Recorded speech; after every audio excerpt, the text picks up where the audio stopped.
All right, guys, welcome back to this week's Ricky's Roundtable. Today we have Daniel and Jesse. We're here at World Championships and excited to have two Finnish pros come and join us. Let's do it. What is your highlight of the season so far? I think I know your answer, but... Oh, you do? I think so, maybe. I'm just curious. What do you think? What, if you had to guess right, or say right now, what is your highlight? Your best moment of the year so far? I have to say PCS. Yeah. Third place. Yeah, I can't beat that. My first podium of the year. So. Yep. Yeah. No, that's good. Good. What about you? Yeah, I'd say the same for me. Yeah. Tied third place at PCS. Oh, that's cute. You guys both tied. Especially after like playing wise, that was definitely. But I'd say more like you know my putt was awful at Ale. That's sweet. Yeah. Yeah, and I somehow figured it out for PCS, Yeah. and like in important moment I kind of clutched up, and I don't think I missed a single C1 putt during the final round. No, that's awesome. It's always a good moment to have that confidence come through at a tournament and kind of build that confidence for sure. Because you missed a couple in Sweden, but I mean, there's sometimes people are off, but you still know they're a good putter. Like it happens sometimes. Happen to you sometimes too, every once in a while. Yeah. You're a good putter. You still like everyone. Okay. I think that rain went like 5 years ago. Yeah, that's true. All right, if disc golf wasn't in your life, what would you guys be doing? Like job, career, what would you be doing if it wasn't for disc golf? Well, I'm still in school, kinda. Okay, kinda. Yeah, it's a little bit of a pause now because Yeah. I've been touring so much, but I'm still in computer science, so Okay. probably related to that, I would think. Computer nerd. Yeah, kinda. What about you? Yeah, I'm actually starting university this Okay. fall, so I probably would have started it earlier, who knows.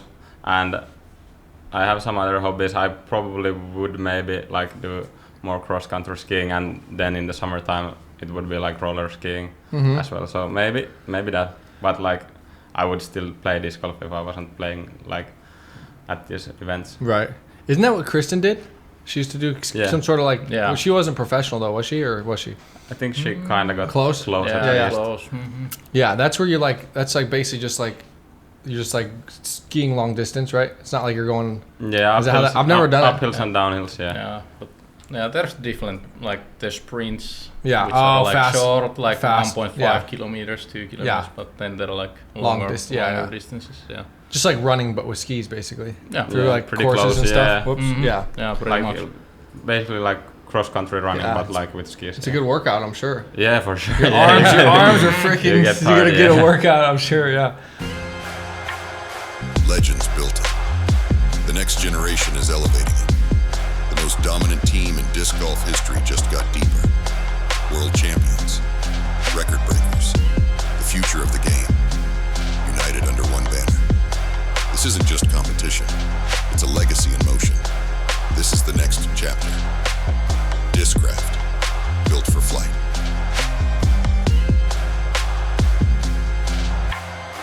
All right. What's something people may never guess about you, like a hidden talent, something like that, that is kind of unique to yourself? Man, you're trying to ask a unique thing from a Finnish man. I know, right? You gotta get. I know you guys are Iceman, but don't like to talk too much. But I'm gonna bring it out of you today. I'll throw the ball to you. I don't have anything yet. I'll need to I think tried about to it. think of something about Jesse, but didn't really come up with No? anything. But yeah, at this point probably, like many people in Europe at least know that I'm kind of bilingual. So my mother tongue is Swedish, so I speak Swedish as well. That's and cool. then, I don't know, I noticed one of your guys has had a Rubik's Cube. I've actually been to like the Rubik's Cube Finnish Nationals No back way. in the days. That's yeah, cool. I used to do them That's with my kinda cool. buddies, and then like we just sign up for a tournament or like competition. And Can you do it with your eyes closed and all that stuff too? I got close. Oh, that's crazy. Like it was just at the time where Wow. I like kind of That's- stopped. It was too hard to That's nuts. learn Yeah. that. Yeah. Have you seen the Well- video the one time where the dude's like throwing it up, solving it, throwing it up? That's insane. I've never solved Yeah. that one. Not even with it having for like longer time. But Yeah. I think, well, I have said it multiple times, but maybe not in the US. Anyone weird, but my forehand comes from track and field from throwing javelin. Oh, okay. I threw decently far as a kid. In high school, did you do it? I stopped around high school. Okay. Like, I think at 14, 15 years Okay. old. I was when That's I got cool. I got injured. Yeah. Like from throwing? Yeah, like we got a course to our hometown the day before a big event. Oh. And I went to try it out and I was like, yeah, this is fun. And then the next day in the event I injured my elbow like badly and my season was over. For javelin? Yeah. But I could throw like backhands because this movement, like side to side movement, didn't hurt, but like up and down movement, that was like the pain point. And after that, I just kind of moved to disc golf because next year the issue still stayed. Yeah. So I still can't like throw overhands too much. Because it's like the javelin throw kind of. Yeah. So your first throw was backhand, huh? Even though you're forehand dominant, that's crazy. I know. That's pretty interesting. I think one of my first throws was with the Ching. You know the Ching set. The That's with like the putter that has the dents in Yes, it. I actually used that for a long time. And I asked. It's almost as bad as the turbo putt where it has like the saw blades on the edge. Hey. My Don't father, say Scott like I actually like it. It's actually good, but I Turbo threw putt is good? No, the Ching putter. You don't gotta lie, dude. Come my on. father tried to The Ching get putter me. is actually good. Okay. My father tried to get me to throw those because he was like, yeah, these go straight because on the disc it says that like 0 like stability or turn or something that straight, and he didn't understand anything else, and he was like, all of your frisbees are like fading or discs. That one's go straight. Yeah, but I had to set and through the mid range on my backyard like first times. A little bit of a grip lock. Yeah. Hit the window and broke it. Oh no, that's crazy. Yeah, my dad wasn't very happy. So that's why you changed to forehand because you're just more accurate. Huh? Yeah, I think I still have some lingering trauma. Yeah, so from the grip lock into the window. Yeah, huh? so that's Do you have to pay for it? No. He was kind enough to. Oh, that's nice. Cover it. Yeah. All right, so we talked about what you're good at and your unique talent. What is something that you're really bad at? I heard some of yours, but that's we'll have to come up with another one. I don't think you've heard about this one. I'm like the worst guy at video games. Really? I like when Fortnite. Call of Duty? No, I played some, but when Fortnite came out, I played all day, and I think like during the first seasons or something, I looked up the stats later, but like my kill death ratio was 0.13, so like every 100 encounters I like killed 13 people, and I played for like hours terrible. a day, and like You later didn't get any better? No. I still had like under 0 kill death ratio even after the like bots game. Oh, but like my usually God. I'm just the medic guy, so I don't even carry weapons. I gotcha. Come from afar. I have like a vehicle or something now that they've added those, and I have the bandages and medkits and.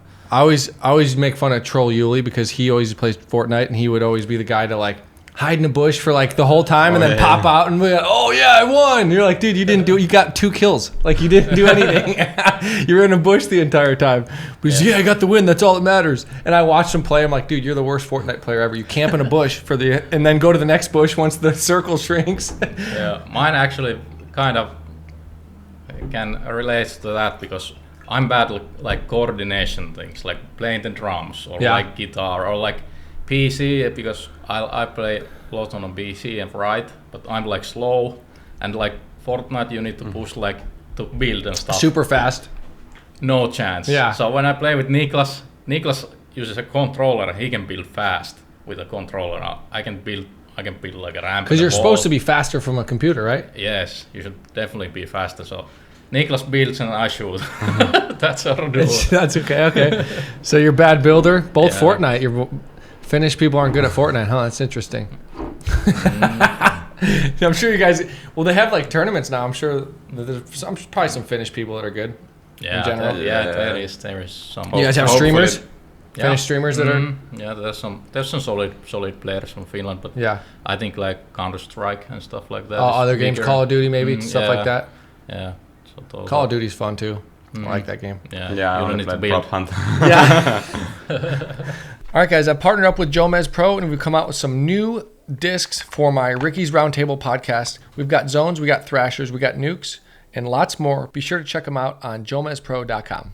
All right, this one's for you, Daniel. What you've kind of earned the unshakable. You have a good mental game and stuff like that, that's very admirable. Sometimes I know everyone's up and down. I mean, sometimes better than others, but it does seem like you are good with that under pressure. And what do you do to make that happen in those heavy, tough moments?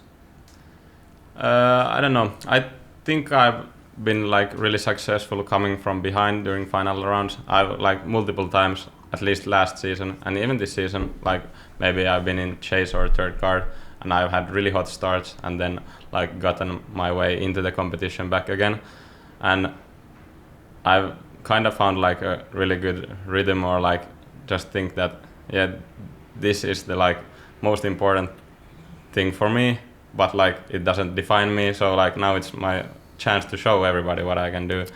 That's a good way to look at it for sure. Yeah, and I actually got this one from Big Germ back in 2019. I listened to some Tyyni podcast or something he was on, and he said that he like talks to himself before every shot that trust your stuff, and like, that kind of stuck with me. Like, why wouldn't I be confident in the shot? I would say most often when I throw, I might have like over 50%, or unless I'm like real tough scramble, I would probably have like over 50% chance of succeeding. So if I was betting for myself, I would like put money on the line. So of course I'm gonna succeed. Yeah, no, that makes sense. Finnish players are kind of known for like calm and cool, and so how much of that is kind of due to the culture, or is it just an individual basis? I'm curious what you think. I think the kind of Iceman that we always talk about, like you, Silva, all, there's a lot of them that are kind of like that. Yeah, I think it's a bit of both. I don't think I'm not always the Iceman. Yeah. but I think it's Finns, like, they not usually strike up a conversation and stuff. Like, we at least like to be on our own a lot and stuff like that. So I think definitely like plays a big factor on it. But I think it's still individual.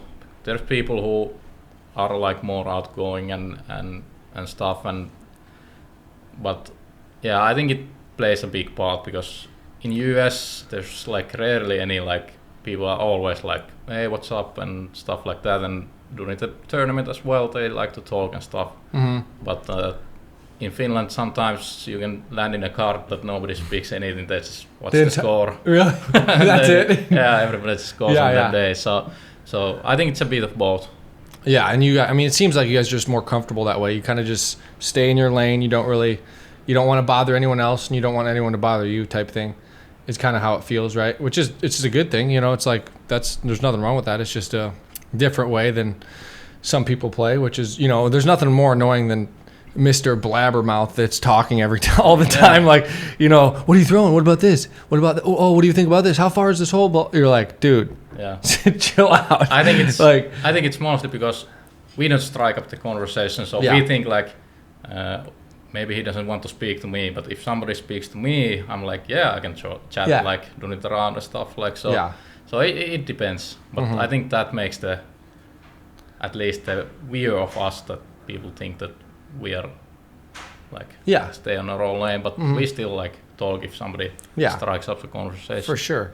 Yeah, but then you have like people, like you guys are obviously, pretty outgoing, and it's nothing like Silva's, she, I think it's just the newer players, right? They're just like, and there's nothing wrong with it, but that's kind of where they feel most comfortable, they don't want to talk, but I feel like the more that they come to the States, they get like it kind of breaks the ice a little bit, and they get more comfortable. Definitely. Like Tuomas. He's totally outgoing all the time now, We actually talked about it last week because he's basically an American now. Yeah, like Tuomas was born into the wrong country. Yeah, he was. He's like a frat bro. Yeah, he was a frat boy for sure. Frat boy living in Finland. Well, maybe funny. He can fulfill his dream. Yeah, exactly. Go to a university and become a frat boy in one of the U.S. universities. All right, this is to both you guys. I think it's an important factor in disc golf, playing at the professional level, is when something starts going sideways, what is your kind of mental reset in a situation like that? Everyone's got their own strategy. I'm curious what you guys do. Yeah. I don't know. I feel like I've been bad at this in the past, but kind of gotten better like throughout the years, and I don't really have like anything specific. And this does definitely not work during the last round, because I always think that I want to like get or give myself like really good opportunity for tomorrow. So that's my like goal. If I take a double bogey or like miss some easy shots, like I think that this does not matter. Like just try to push and move forward and have a good chance again tomorrow. Yeah, with a new mindset tomorrow for sure. Yeah, makes sense. What about you? I've been using like a goal system kinda. So if I have like 10 holes left and I have bad from 9, I think like okay, like 9 holes, play like 4 under. That's your goal. Like try to push that, and then like 6 holes, play 3 under or something like that. So I'll try to like forget my score even if it's bad, and try to like make myself a new goal, like hit this goal and then you're good. Like so. That's kind of cool. I've never heard that before, but it definitely resets your expectations, right? Because if you're 2 over through the front 9, you're not like, oh, cool, I'm gonna get to 10 under. Like that's not possible. So it's like, yeah, but if you're like, hey, if I can get to 5 under, 4 or 5 under, like that's great. Yeah, that kind of makes you forget the like start. Yeah, and then you can still have a reachable goal without saying your round's over, right? Yeah, and then you can feel content, like, hey, I pulled myself out of the hole, and like kind of like what Daniel said is, come back tomorrow and shoot a good round, and next thing you know, you're in a great spot. Yeah. But yeah, that's because you always try to. It always feels like you get in a mindset when you do that. It's easy to get into a mindset like you're trying to make it all up on the next shot. It's like you can't do that. No. There's no putt you can make that gives you 3 birdies. To make up for that double bogey on the last hole. Right. Do whatever you can to not like dig even deeper hole. Yeah. And I think that's important too, because especially like we got the World Championships coming up. Like if you have a bad round, it's like you still have, there's a 5-round event, and you have time to make it up. It's not like completely over, but it can be if you let that round slip away, and to the point where you go from 2 over to 8 over. Yeah, if you have 5 bad holes, like it's not over. But if you let that like build up to 15 bad holes, then it's over. Yeah, exactly. But yeah, if you come back and shoot that 4 under as opposed to 2 over, like that's a big difference. Yeah, you can come back the next day and shoot 10 under and be right back in it. Yeah, I often like to think that if I like first round, if I take like 2 doubles and a bogey or something, I'm like, okay, like that's my tournament doubles done. Yeah, no doubles anymore. Like we're all done with that. Yeah, like my bogey count is pretty much full, so that's fine. Like I can take them in the 1 round, but not really. Like it's okay. So I just need to play there on the next 2. Yep.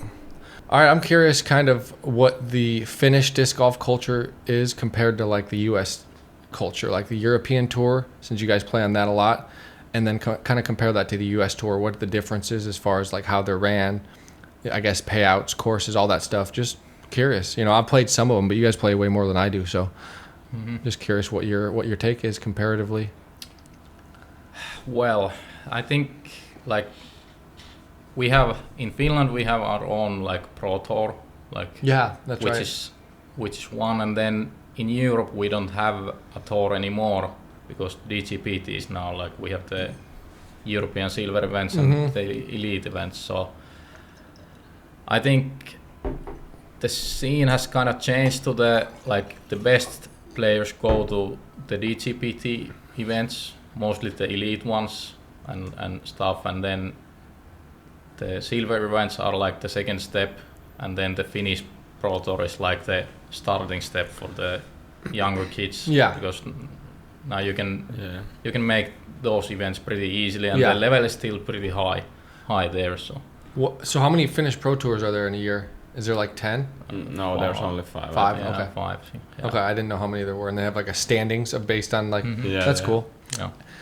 That's a good. Yeah, that's kind of cool. It's unique, definitely. Yeah, it's easy to start. I think I have not even toured in the US. I've only played the USDGC and like Worlds. Really? So okay.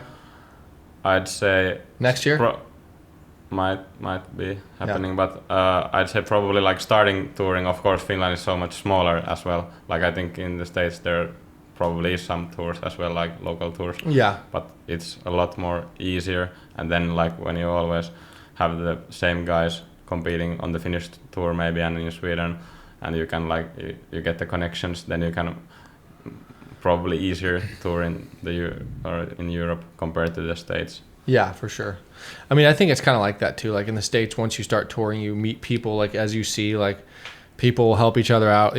For me, it's like I'll go stay with somebody, and then if the tournament comes to my hometown, I'll host them, and they can stay at my house or whatever. Mm-hmm. And so it's got that culture like that, which is makes it easier for people trying to tour and travel with all the expenses. If you can take some expenses off the, it's a big burden off of you if you have a connection with somebody to travel with, stay with, all that different stuff. Mm-hmm. Yeah, I think like it's pretty comparable to like states. Like every state they have their own like 8 years and stuff, mm-hmm. and there's like local pros who grind those. Right, I think the Finland is kind of the same because it's the same size, uh-huh. pretty much, or even smaller. So you can make it to every tour stop in like 5 to 6 hours, pretty much. So it's not that bad. Mm-hmm. And but like the local ski scene is like we don't have like in the States.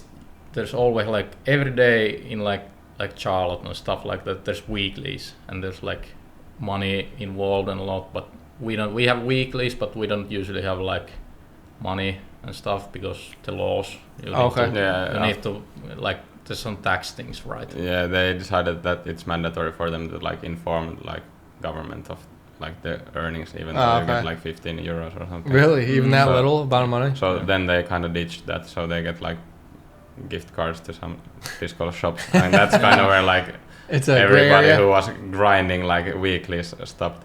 So now there's only like newer people maybe and like people who enjoy the sport and not do it for the money. Not grinders. They try to hit a new weekly every day to make money. Mm-hmm. Yeah, the level is you can easily like hop onto the weeklies. You can like get there. There's lots of like young people playing and like all different levels of players, so that's nice. I like. How many people show up to those normally? In my area, there's like usually from like 50 to 100. Oh wow, so that's a lot. Yeah, like especially. Where do you live? Kuopio. Okay. So especially when it's like good weather during the summer, there's plenty of people. People there, so it's nice to see, and that's. I like that it's an easy way to get into the like competitions, but you don't need to pay anything, and you can still like get that competitive kind of juices flowing. Yeah, for sure. No, that's kind of the same in the States for sure, but that's pretty good. 50 to 100 people per, that's a lot. Yeah. In Tampere region, there's many like weeklies. Almost, I think every day, like there's maybe 6 or 7 courses where they have weeklies and at least like 30 people. And like during the summertime, like if there's only like one weeklies, I think they're mostly full. Like even at the Tampere Disc Golf Center, I think they have once a week. So usually, like if you don't sign up early, like you don't get a spot. Yeah. So you used to be a grinder? I used to be. It was so fun. Like I didn't like. You had like that was your care job, about huh? anything else. Like when I was in school, like all day I was like watching YouTube videos there probably, and then when I get home, you go to the weeklies, get the bag and go to the weeklies, and then like see how much I can earn this week, and then try to beat that next week. No. That's cool. So you play like Monday, Tuesday, Wednesday? Yeah. Like really? Every day. Mm-hmm. That's awesome. And then that would be basically your income, huh? At that point, I was so like it was many years ago. So I was like maybe 13, 14 at the time. So that's awesome. I think that has changed a lot, at least for me, because before I mostly toured in Europe and Finland. Yeah. And most of the events were in Finland I played. So I got to go home on Sunday. So then I have like maybe next event starts on Friday, even on Saturday. So I have like 5 days to be at home. So of course I went and played a couple weeklies, but now you're always on the road, and when you get home, you're tired. You just want to chill and take that time to practice and stuff. So it's kind of something I miss, because back then like disc golf wasn't that big, and it was always the same people. So you like kind of saw who are like on this week and who are on the lead cards this week. But now when you go to weeklies, I won't say it's a bad thing. Like you have more spectators and the competitions and maybe bigger prize money because of that. That there's more people, but like you are like paired up with randoms or like have random guys in the same group, so it's not the same feeling anymore. Right. Yeah, it's a bunch of people you've never probably seen and stuff before too. Yeah. That's, which is, like you said, it's kind of different, but also a good thing that you have, especially Finland. Like, I feel like it's the most kids I've ever seen in the crowds. Yeah. Normally it's like, middle-aged people, but like in Finland, it's a bunch of 10-year-olds, 12-year-olds, which is awesome. But like, I remember the last year, European Open, I was like getting done with my round. I was all upset because I lost on the last hole, obviously. And it was, of course, like looking back, I'm like, it's kind of cool that like, but they're like, the kids are like reaching over trying to grab my putters out of my bag, like, oh, we want putter. I'm like, no, give me my putter. And they're like trying to grab discs out of my bag because like a couple rounds before I was like throwing them discs out of my bag that I put in there, and they were loving it. And then they're like, I want disc, trying to grab it, lean over the balcony and grab it. Yeah, it was funny. That's the mistake. You don't give one. If Right. you give one, then everybody wants exactly, one. Exactly. But I'll have some. I have this year. I have a little surprise for him. I made some hockey jersey. And it has Wysocki on it. Because I know you guys love hockey. So it has like my logo, like this little raptor thing. And it's a full like authentic NHL jersey, but it says Wysocki and it's got like 17, my favorite number. I think you'll see me in the crowd. Yeah, exactly. So I'm excited. So I got a couple of those I'm gonna throw out. So I think they'll like it because hockey and disc golf, those are the two most popular sports, right, in Finland, basically. Would you say? Hockey is the most followed, hockey is and for like sure. Disc golf maybe is like second or third. Not followed, but like most people have but like tried it. Maybe. Yeah. Because obviously hockey's number one. But I was just trying to think of the list of like hockey, disc golf, and maybe Finnish baseball. No, is that popular? Yes, not super popular. It's gotten like in Tampere region, it's kind of popular at the moment. They've been doing really well, but like it's only in the like smaller cities. I think like compared to other major sports in Finland, like Finnish baseball has like. They're like always in the like real small cities. Okay. So there it's big, but like not otherwise. Because you like pitch to yourself, you like bounce it and hit it, right? Is that how that works? You throw it up. You throw it up. There's another guy throwing, and then you like. Okay. Yeah. So it's not like coming in fast. It's just you throw it up and then you hit it. Yeah, the opposite team has who throws it, and you have like a round plate, kinda. That's you cool. need to hit that. That's cool. Or it needs to land there if it's good. That'd be fun. You have to ask the guys who were watching yesterday. Yeah, Adam and AB and all went. Yeah, those guys. Because I know for a fact that Finnish baseball is so much more fun to like watch than it's so much faster. Like everything, like they don't have pauses in the game. Okay, everything's always action. And you can't like hit home runs, so you need to land between the lines on the field. But there's no walls on the field usually, so there may be like a stream of water. And the ball can bounce there, and they just jump in and get the ball and throw it. They have like I don't remember the city, but they have like the most famous like course or like arena. They have like there's people. There's a river. There's people jumping in there to get the ball. That's so funny. So that's the river stops the ball, and then you got to go in and get it. Basically, you need to find it from there and jump. And then they just keep running. Yeah, you just watch clips on YouTube. That's funny. Okay, yeah, Finnish baseball. That'll be some entertainment value tonight after I go watch some of that. All right, this is kind of an interesting question, but if you had to build your bag around 3 discs, what would it be? Only 3 discs. So you can have like multiples of one disc. Yeah. Okay, so I think it's simple choice: Destroyer, Firebird, and I don't know, maybe Dagger. No, it's you used to putt with a dagger, didn't you? Yeah, but I think it's too deep. I can't forehand it. Yeah, that's true. Maybe harp or something. Yeah. Like you can putt with a harp, or like I like the yarn. I think that's faster and a little bit better than harp for me at the moment. Because you're open bag now, huh? No, Kastaplast. Kastaplast. But I can throw 3 moles. Okay. But I think something you can throw and putt with. That's the tough one, yeah, for sure. So harp. Destroyer, what was it? Destroyer, Firebird. And harp. That's a good one. Yeah. What about you? Yeah, I'll have Destroyer as well, and I'll be more specific. I think I'll go with the Sexton Firebird just to get the like forehand high flips as well, and then find some overstable ones. And then I think I'll go with my sponsor Lucky Discs shot, because like in basic plastic probably, or they have like multiple plastic choices as well. So and I can forehand that, and I could putt with it. It's kind of like close to PA3, so. Yeah.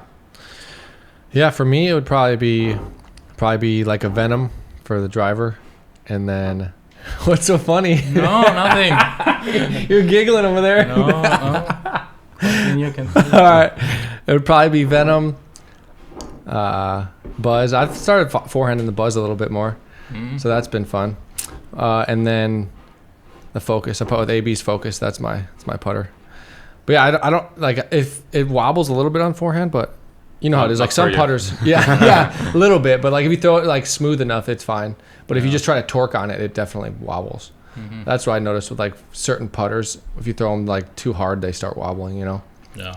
Versus like a Zone or Harp or like those discs, you can throw them pretty hard. They're not gonna flutter. Yeah. They can kind of handle that torque. Yeah. I'm surprised you didn't pick the Zone because you would throw that thing so far. Yeah, that's true. I do. I throw it like a mid-range. Yeah, I throw it like a mid-range. Yeah, exactly. It is like a mid-range for me. It's crazy. This is a question for both of you guys. Is what is your favorite tour stop? I know you haven't been to the States, so you can kind of. I guess you've been for USDGC. Yeah. That's probably gonna be some people's answers here. Is the one tournament that you've been to? But what's your favorite tour stop? I'll pick GMC. Yeah. Just because the courses are so good. Yeah, I like the. Yeah, you gotta go there one year. Actually, I was there at you were? Worlds. Yeah, okay. Oh, that's right. So, yeah. So That's I think cool. I've been to the best ones there. Yeah, right. USDGC in Vermont. Yeah. I think those are awesome. Portland's fun too. I like Portland. Have you been? You've been to Portland, right? No. Yeah.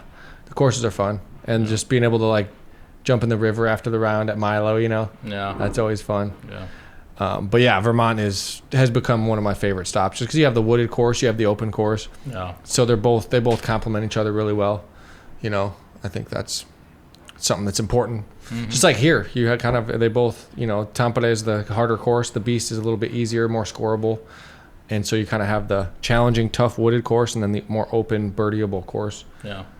Yeah, I really like the vibe and at GMC and the people and the course and the nature and stuff. So I think it reminds a little bit of home, but yeah, you're just here for the vibes, huh?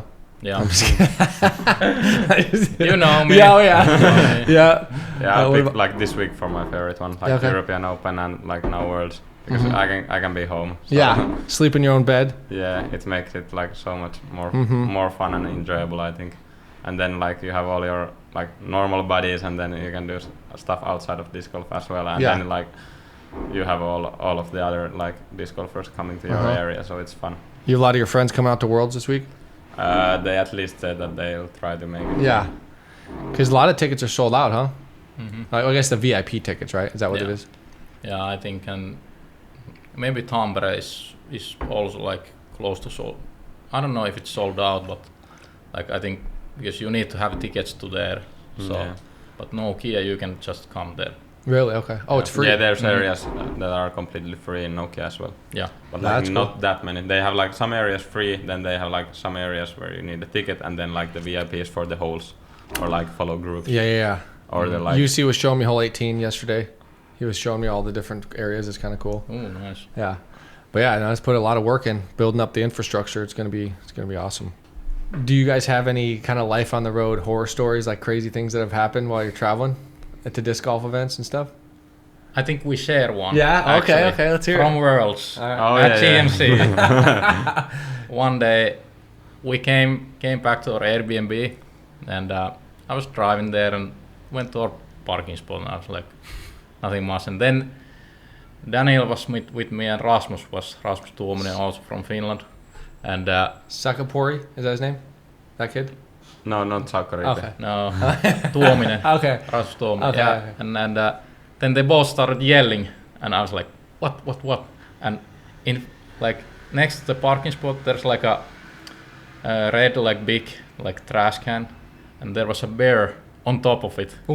Like 10 to 50 meters away. What? Yeah. Just like, totally scared you guys? Yeah. I was You're like, what the heck? Yeah, like what? And Didn't expect that, huh? yeah, but he was just minding his business and finding something to eat from there. Trash. Yeah, and then we waited for a while, and then there was like a stream, like where it dropped off, and he went there, and we waited for like 5 minutes. I was like, okay, I think we're good to go. Like, and then we went and took our like stuff from the shop we bought, and then he just creeps up the hill next to the trash. It was like 5 meters away from It was really close, yeah. And I was like, okay, boys, now like Back to the slow car. and steady. Let's go back to the car. Like, That's funny. So is that your Airbnb? Mm-hmm. Okay. Yeah. Wow. Was it pretty big? it was decently big, but I think it's the black bear. So yeah. those are like the most. Yeah, they're not as like aggressive. Yeah. It's not like a grizzly bear. It's gonna, but I'm sure they can still get mean. Yeah, I definitely didn't want to make any like noises because I was like, do I honk the horn of the car? But then explain to the rental company that a bear just attacked our car. Yeah, Like, exactly. We just let it walk to his. Yeah, claw marks on the car. You don't have very many of those in Finland, huh? No, well, there's some, but like not. You don't see them. Oh, you do have some though. Yeah. There's mostly moose though, huh? Mm-hmm. Moose. Yeah, that's the craziest animal you have. Yeah, there's lots more of those, but yeah, there's bears and there's like one close to where my parents live, and they just said I went there like 2 days ago, and they were like, yeah, there's one walking around here. I was like, dang. A bear? Yeah. Oh wow. Okay. But yeah. And it's mostly around. black bears too. I think. I have no idea what they are. I think they're brown. Okay. So different kind of bear. Yeah. Than the ones in Vermont. Visiting you at the Airbnb. I'm not sure. Actually. Okay. Somebody can fact check you. Yeah, fact check. All right, I don't. cool. I don't just say Google Finnish bear. Yeah. Like we only have one. Well, we only have one time. Yeah. That's for sure. Right on. And I actually have. It's not my story, but it's too good not to share. And it's Miro Ryhänen's story, kind of. We were staying at the same place in Spain, and he's actually like injured at the moment, so he hasn't gotten to play this season, but hopefully he'll be back next season. But I had booked a flight ticket home like a couple days earlier, and he was like, yeah, we'll see. Or he was like, yeah, maybe I'll find a cheaper one or something. And then like days went by, they got sold out. He had to buy like a lot of, or like more expensive one. And then during the day, like we were at the beach just before we were like supposed to leave, and he like looked, oh shit, I have to like change airport in Italy. And it was like 90 kilometers at 3 a.m. in the morning. And when I got home, I like texted him, did you make it? And he was like, yeah, it was beginner level, only like 2 buses in the middle of the night, change airport in Italy. Oh my gosh, that's crazy. So that was bad. That sucks. All right, what's traveling? We've all had our fair share of bad food. What's your worst meal you've had, and where was it? That's actually a tough one because I knock on wood, but never got on food poisoning on tour. Which is good. That is good. I remember mine. So I tried the crazy sausage thing in like Czech Republic. I think it's like not blood sausage. That's Sweden, right? Or Norway, one of them. But it's like a cultural thing. But it has like all the ground up like guts and stuff of a pig. It's like all gelatin stuff. It's Czech Republic. It's like and they also have blood soup too. In Czech Republic, they got some strange stuff. So I tried that. That was mine. But it was more cultural. Like I wanted to try it just to see. It wasn't like I was expecting good food and got bad food. It was like I knew what I was getting. It was going to be unique experience for me. But that was, I was glad I tried. I'd always try to try the cultural stuff, like Sweden, the rotten fish. Surströmming. Yeah, surströmming. Yeah, tried that. It was the thing about that stuff is it smells so bad. Yeah. I'd rather taste it than smell it. That's how bad it is. Yeah. But yeah, then you guys, what's your guys' cultural food here? I'd say we mainly have like for the different areas, like Finland maybe doesn't have like anything specific, maybe rye bread. Yeah. But like Tampere at least has like musta makkara, it's called like black sausage, and I'm not sure of the ingredients, but yeah, like you eat it with, is it called lingonberry? Lingonberry, yeah. Lingonberry sauce and then like sausage. Meatballs, I feel like it's a big thing too. Meatballs and sauce and stuff. Yeah. Maybe more Swedish. Is that Swedish? Okay. Yeah, I think we have like Karelia's pie, which is Karjalan piirakka, those things you can see in the supermarket. They're pies? Yeah, like those, you have like rice in the middle and those like... Yeah. And then like salmon soup. Salmon soup, yeah, that stuff's good. Yeah, I think those, and reindeer, of course. Yeah, reindeer. Like And then the worst candy in the world. Salmiakki. Oh. Yeah. Oh. Like that diamond-shaped black candy. Tastes like eating a freaking salt stick. Tastes like eating a freaking bag of salt. That's what it tastes like. It's so salty, it's crazy. You guys like it, huh? Yeah. When you- But you have like you have like alcohol with it too, don't you? Mm-hmm. Yeah, like you all can kinds have, of stuff, Soft yeah. licorice or something. Yes. Yeah. Mm-hmm. You have. That's better. Yeah. Is it better than the regular candy? No, I The don't. candy's good, yeah. Yeah, I don't advise using those the alcohol ones. Are you sure? Just I kidding. have done know. my testing, so I know Finns like some alcohol, but it's all good. It happens. yeah. Yeah, they That's what have happens like when you. stronger alcohol drinks like with the like salmiakki taste as well. So. Yeah. Mm-hmm.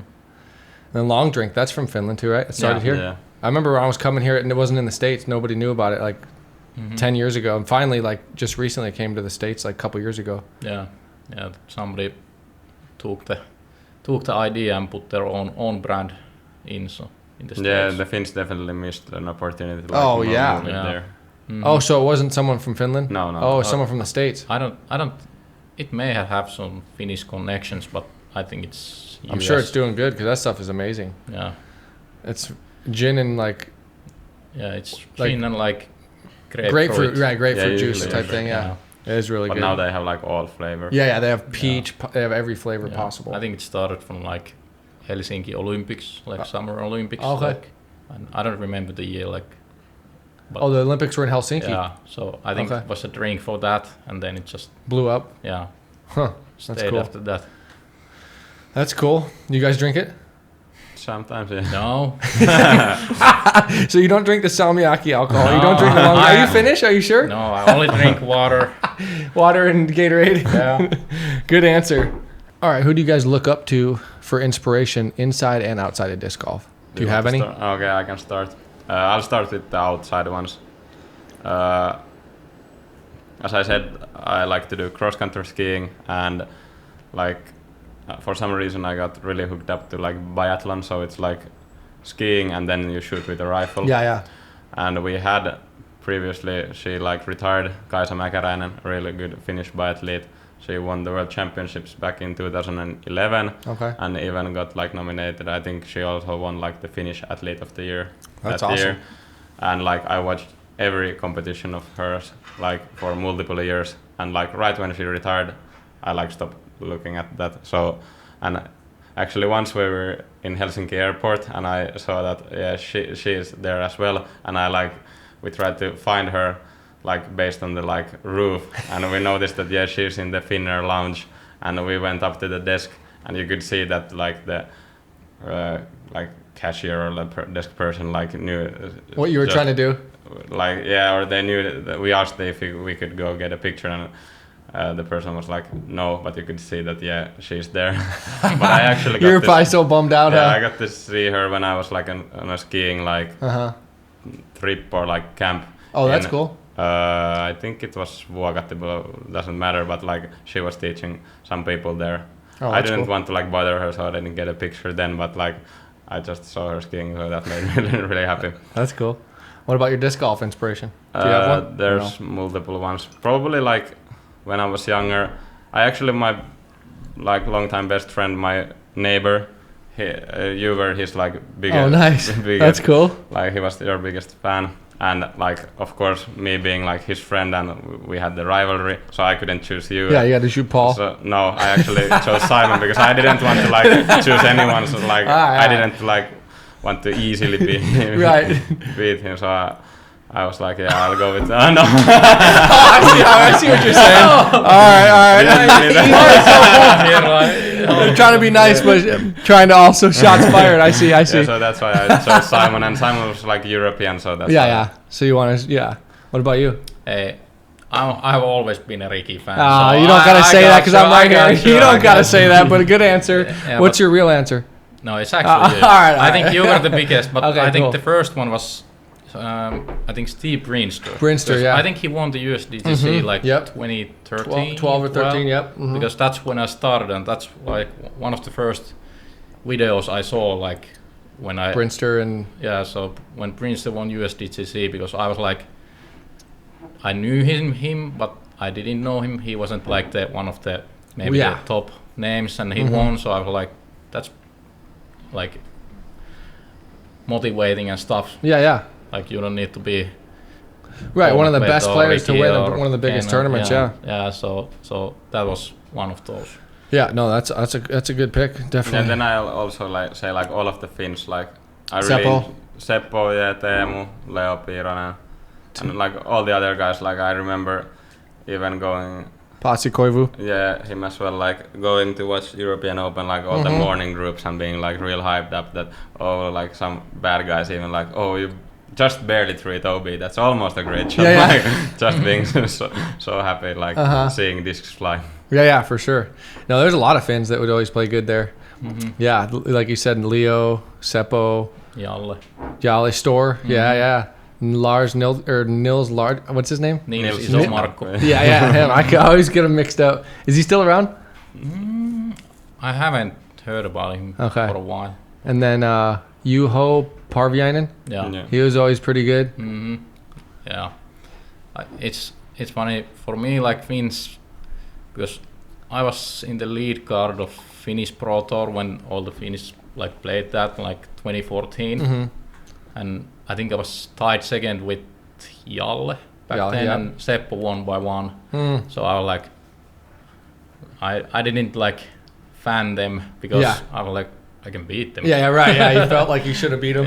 But like, definitely they were the grinders. Yeah, and for sure. Of course, when they went to States, you followed every event when they went. So yeah. So that was cool. Yeah, I remember Seppo had a run where he played really well for a while. Yeah.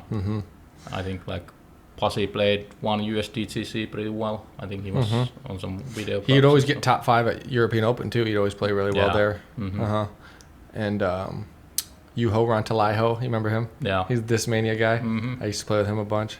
Yusi used to play too. Yeah. He'd always show up, play like 5 tournaments a year. He'd always make lead card at USDGC. I remember. I'm like, who's this guy? And he still can throw. Oh, I'm sure. A couple years back, like I was really surprised that he really still got it. Oh, I'm sure. Yeah, he's athletic and he's in shape, so he can throw good. That's cool. Who is kind of the most underrated player that kind of nobody knows about or thinks about being really good, but could be in Finland, could be in the States, could be just in the game? You can give me maybe 2 names. That'd be cool. And it's for both of you. So if you come up with 2, it's a hard one. It is a tough one because I feel like Finland has more than most, because people like there's just kids that play and only in Finnish Pro Tours or something, like I feel like Lauri Lehtinen. Yeah. He's turning into that. People don't realize that he never plays poorly. He had one he didn't play in the States all this year or last year, right? Yeah. He was like he took time off. Yeah. I think he was in the States for like a couple events and then went back. Yeah. I think he on his ratings detail he has like 1 under 1,000 rated round at the moment. So yeah, he's really good. Yeah, for sure. Extremely solid. I think the rating hasn't caught up to his skill yet, kind of thing. For sure. Yeah. Because he's I would say he's close to top 10 in the world right now. Yeah. I would say. But I think he's 1038 or 1030. Oh, is he that high? Okay. I didn't know if he was that high. Really close in ratings as well. So that makes sense. Yeah, he climbed top 15 in the world. Yeah. So he's 1, I think, for sure, don't you think? Yeah. Yeah. But I think like, man, there's so many like young players you can choose from, like Eetu Tuominen. I think he won the European Championships in junior division and played very solid last year. Was lead card in Copenhagen. And that's I awesome. He was 17 at the USDGC, and last year he was like still 17 or. I feel like you'd qualify for that. Yeah. for kind of like under the radar, but still really good. Daniel. Yeah. And but he's extremely solid, and I think he can like in a couple of years definitely can break into like breakthrough. Yeah. Even better. And in the States, I think he's Casta Plus sponsored, but like Dallas Garber. Yeah. From Oregon. Yeah. Yeah. I think he's like 8 years and stuff. He plays like insane ratings. Yeah. And he won like the Beaver State Fling. Yeah. I think I did see that. Yeah. Yeah. So I have to shout out him. Yeah, cool. No, that's a good guess. A good pick for sure. Yeah, I'd say like everybody, because I'm not like that familiar with like the US players. lesser known US players. So every time I get to play with them, I'm kind of excited because I'm like so impressed because obviously they are good. Like if you're like over 10-20 rated, you can throw this. Oh yeah, for sure. Then I'm like, because I have not seen them, so I'm like, it's so fun to be impressed by new guys. And that's how it is for me in Finland. Like there's so many of these players that are just like, wow, it's definitely cool to see them throw and just put a kind of have some ideas of how they throw and put it to their name. Like I said, Lowry and all the people that we were talking about too, they were like that at one point too. Just like you want to see them throw and see how see what they're all about. And sometimes it's they're still in the learning curve of how to score, how to play under pressure and all that stuff, like, but you see they have the natural talent and ability. But yeah, I mean, I think like AB was that too for a while. It was like in the beginning of his career, it was just like, wow, this kid can throw.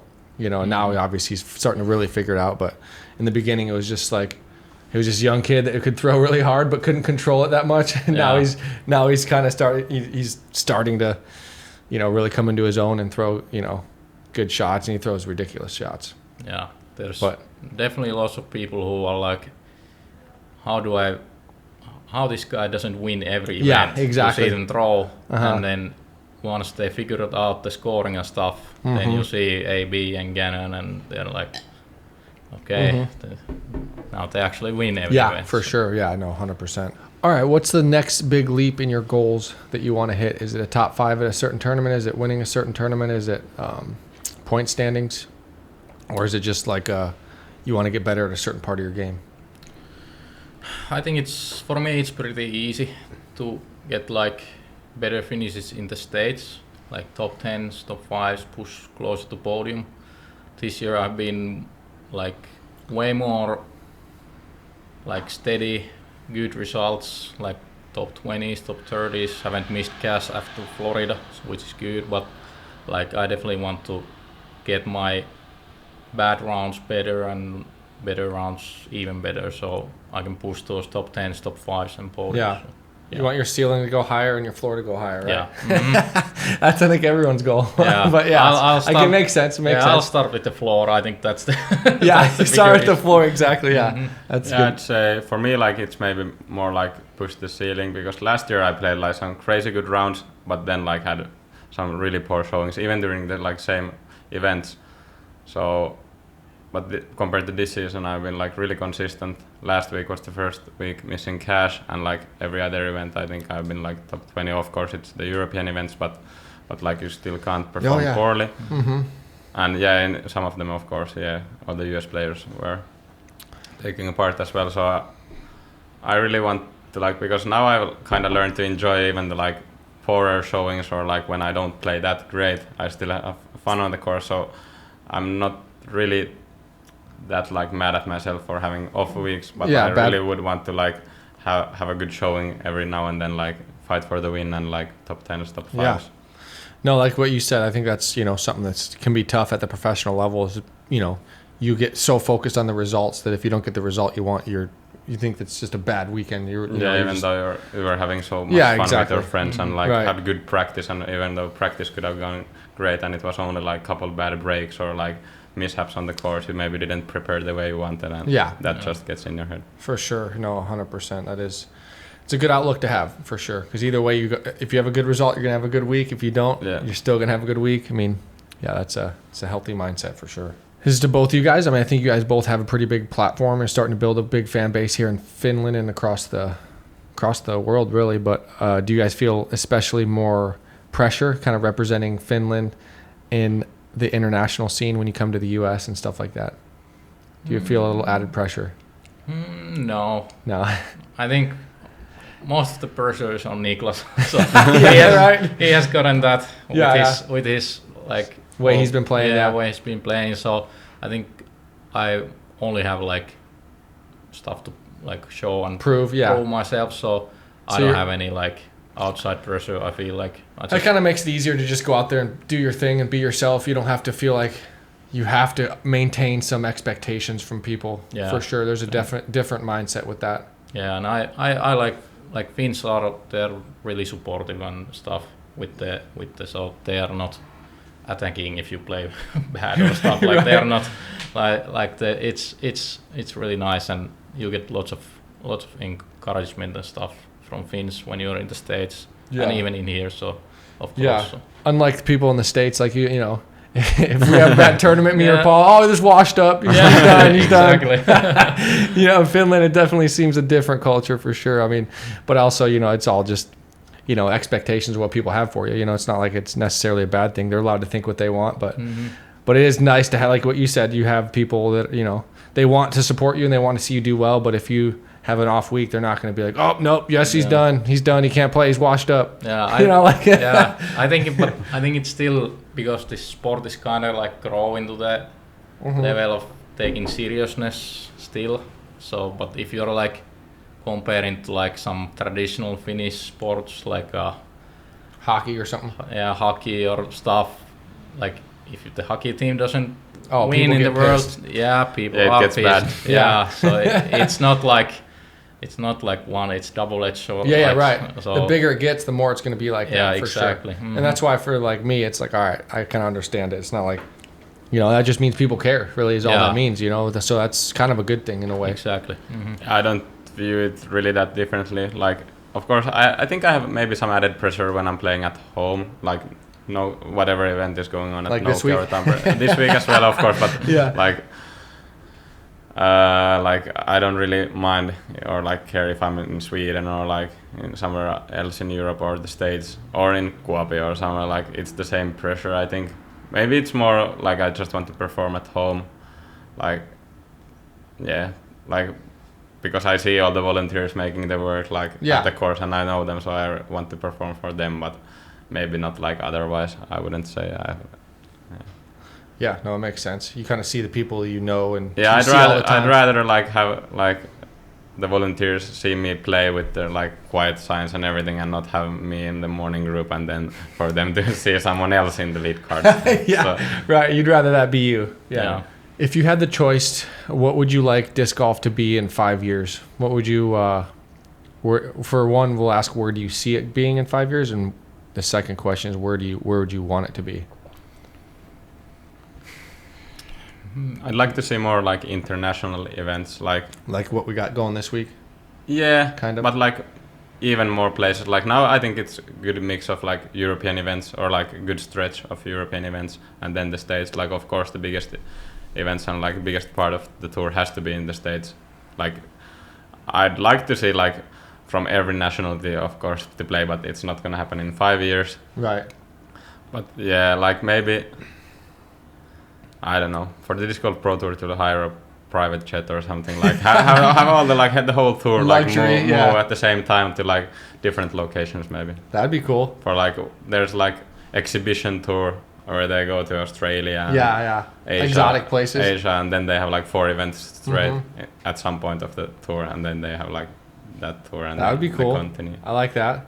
All the pro players get on a plane and go to friggin' Thailand for an exotic tournament. That would be awesome. If you have a tour card, you get a seat on the private jet. Yeah. Yeah, that would be nice, but I don't think it's in 5 years. Yeah. I think like it would be nice if we learn from more like mistakes and like, because I like PGA Tour because they have like stuff that's already like established, like this tournament, this is like the main events, like the signature events. I like that we do something like that for sure. So there's people who like wait for that. It event. builds history. Like USDC has it. Yes.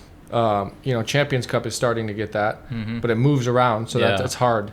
And then you know, obviously European Open. So we have tournaments that are like that. And so I do think that if we have a whole tour of events like that every week, then it would be, like you said, it builds that history, it builds that, you know, within that city, you know, whether it's, you know, South Carolina or it's Finland or it's Vermont. Yeah, people want to come back. Yeah. Like, remember last time what happened there, exactly. And then all the fans as well. So, you have course records, you have that, like, but if you change the course, we have 2 different baskets, it's like, well, it's like, it's a different course, you know, you change things up here and there, it makes it different, right? So definitely get like good selection of those, and then add like try something new and stuff like that. So new courses, new places as well, like sprinkle them in. Like Eagles Crossing, stuff like that. Yeah, exactly. So I would like to see it like that, and of course, like I think people complain a lot about DGPT and stuff like that, but when I've been playing the stage now for 2 years and I rarely have anything to complain. So I think like the base is pretty good at the moment. Just for sure. Get it like more polished product and get the live viewing experience better and stuff like that. So I think learn from those mistakes and better the product. I think that's gonna be good. No, it makes total sense. I think I'm with Daniel on this. Is that if we get more international players, then it is more appealing to like the Olympics and stuff like that. Yeah. But if we have full countries that have literally almost no players, that's tough to sell on it it won't happen. Yeah, you got to have people being represented in a lot of different countries. So that's that's where I would like to see it go in that short time period. But places like Finland, Estonia, like they've done it. So I feel like that's you guys other countries can do the same thing. You just need the right people doing stuff to grow it.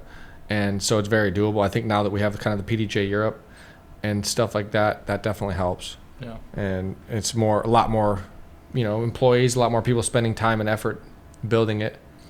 And so you like Spain, I think is another big thing. Like you always see, you guys go train there, don't you? Some of you guys? Yeah, some guys, do. They would need like better courses. I'm not shaming their courses, but like the other course like beats all of your discs up, and then the other course is kind of flat. There's some other courses as well, but it's really good for like fieldwork stuff and and nice weather. Perfect weather for the winter. At least for us Finns. For US players it might be like kind of cold. Yeah. Like December, January period. But otherwise it's fine. Mm-hmm. Well, if you guys need to come to Arizona and train, come let me know. We got this weather every day in the wintertime. Yeah. But it's like 1,000,000 degrees right now. So it's like you don't want to go there right now, but we're in the off season. It's perfect. Where do you want your legacy to be in disc golf as a player? And what do you want people to think of you whenever you retire in 15, 20 years, however long it is? Man.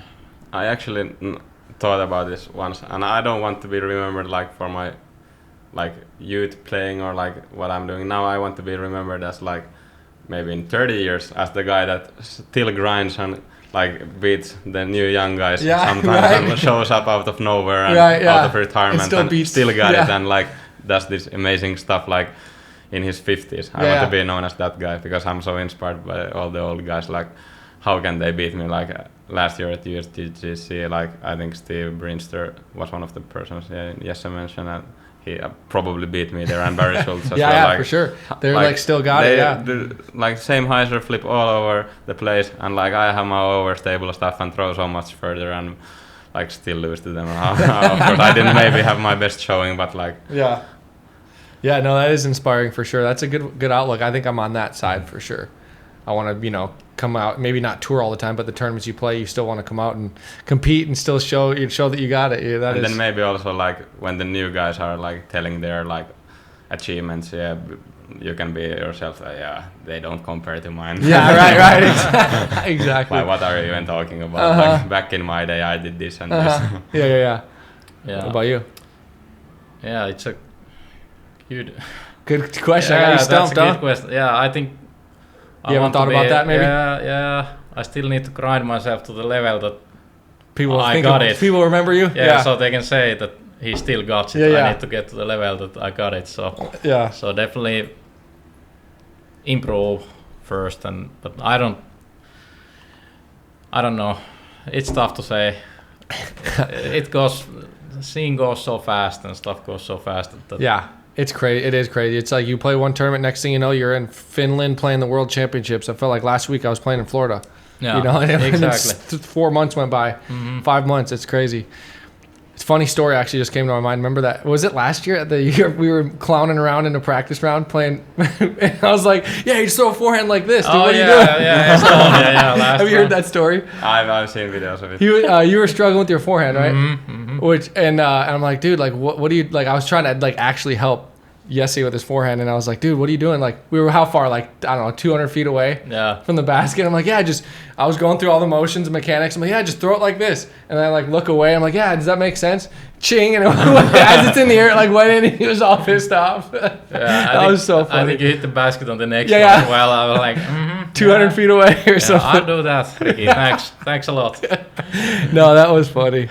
I do remember that. We played a whole round, but I feel like that's kind of, I like helping people out. Like if someone's having swing troubles, I can, I've been there. Everyone's been there. Mm-hmm. As an athlete, you don't always have your best stuff, but the best players in the world, they find a way, even when they're not confident or their swing's off or they're whatever it may be, they still find a way to score and get through and come back the next day, and maybe they have a new mindset where they're going to be confident, play their best, and that kind of makes up for the time where they weren't confident. But I think that's why I feel like so, equipped to like help people out, because I feel like I've been through highs and lows. I've been through not being able to feel like I have any confidence to make a 20-footer. I feel like I've also been through times where my forehand's off, my backhand timing's off, all that. So the more times it's off and you get it back, you just learn a lot about throwing, form, yourself, all that, Mm-hmm.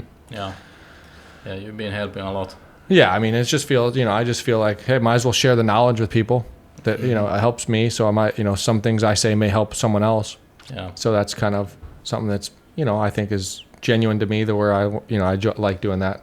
Yeah, I'll just try to get to the point that you don't need to help me. Yeah, exactly. Yeah, exactly. Right. You helped me on the forehand and backhand last year at USDTC. Then it's like, when do I start paying you? Yeah, no, exactly.